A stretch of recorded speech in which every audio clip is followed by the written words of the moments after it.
गौरवपूर्ण बिताया हुआ एक घंटा कीर्ति रहित युगों से कहीं बेहतर।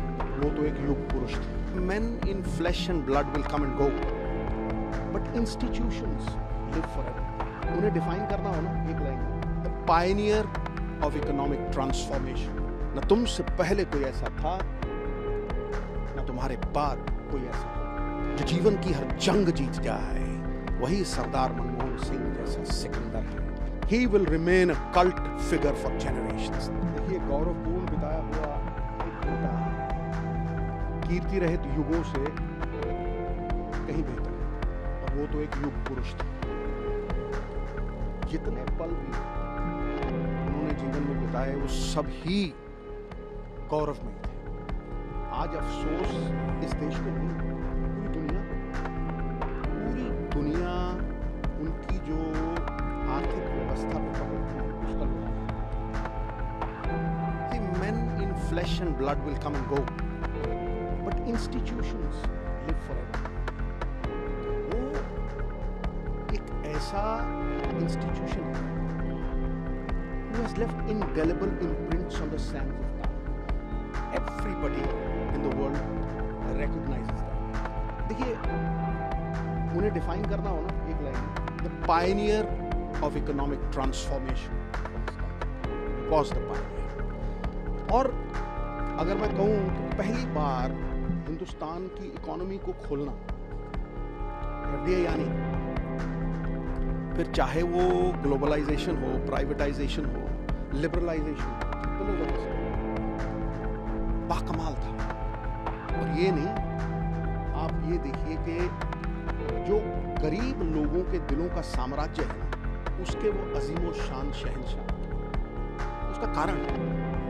उसका कारण ये है कि जो दिहाड़ीदार, पल्लेदार, बिलो पॉवर्टी लाइन, बीपीएल लोग, 60-70% हिंदुस्तान की पॉपुलेशन जिन्हें रोटी खाने के लाले हैं, उनके लिए जो मनरेगा का लाना, डेली वेजेस का लाना, 3 rights, right to food, right to education, और सबसे बड़ी बात है पॉलिटिक्स में अकाउंटेबिलिटी और ट्रांसपेरेंसी 2 चीजें होती हैं। सबसे बड़ी बात है अकाउंटेबिलिटी RTI एक्ट लेके आना, चाहे वो धूमिल हो जाए ना हो, वो बात अलग है, लेकिन उसे इस तरह से पेश करना कि हर सरकार जवाबदेही हो।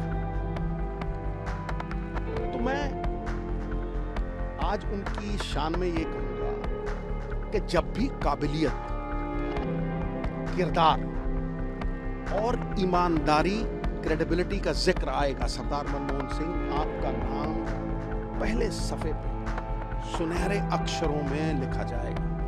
न तुमसे पहले कोई ऐसा था, न तुम्हारे बाद कोई ऐसा था। He was, जिसे कहते हैं ना कि आज के युग में सबसे बड़ी बात है विश्वसनीयता।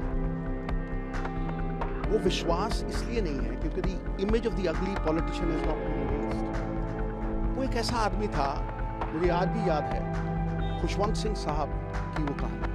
उन्होंने कहा कि मैंने 3-4 लाख उन्हें इलेक्शन फंड में दिए। तो जब इलेक्शन खत्म हो गया, दरवाजे पे दस्तक हुई, वो खड़े थे और उन्होंने कहा, यार ये तुमने 3 लाख दिए थे, इसमें से 2.5 लाख दिया। मिसाल है कोई ऐसी दुनिया में? कोई मिसाल।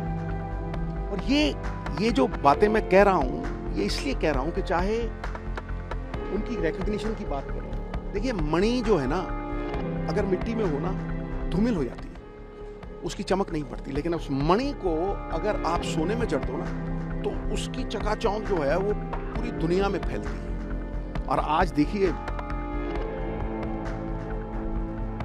फूलों की खुशबू हवा के विपरीत नहीं जाती, लेकिन मानवीय गुणों की खुशबू चारों दिशाओं में, 10 दिशाओं में आज फैली हुई है।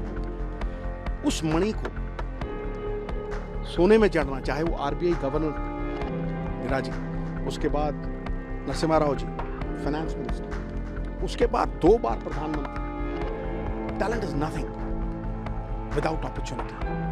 वो भी बहुत बड़ी pain of Indian society is कि मेरिट ऑनर नहीं होती, लेकिन यहाँ पे वो मेरिट ऑनर हुई, और वो मेरिट आम लोगों, साधारण लोगों तक गली मोहल्लों में फायदा बन के पहुंची।